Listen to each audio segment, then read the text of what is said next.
শিবরাত্রির জন্য পার্বতী নদী থেকে জল সংগ্রহ করছিলেন। তখন গণেশ তাকে বলল, মা তুমি বাবার কাছে একটা এআই রোবট চাও যে তোমার সমস্ত কাজ করে দেবে।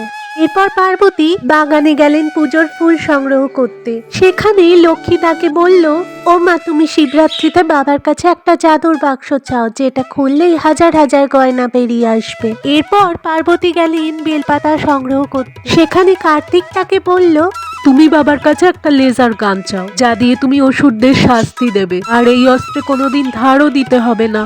এরপর পার্বতী পুজোর জন্য চন্দন বাটতে শুরু করল। সাথে ছিল সরস্বতী। সরস্বতী বলল, তুমি বাবাকে বলো একটা সভা আয়োজন করতে যেখানে বিখ্যাত সব সায়েন্টিস্ট, টিচার, আর্টিস্টরা আসবে আর তাদের বক্তব্য রাখবে।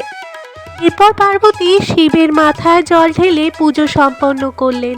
মহাদেব প্রসন্ন হয়ে বললেন, বলো পার্বতী কি চাও তুমি? পার্বতী তখন বললেন, আমি শুধু চাই আমাদের সমস্ত ভক্তের জীবন থেকে যেন সমস্ত দুঃখ দূর হয়, তারা যেন ভালো থাকে।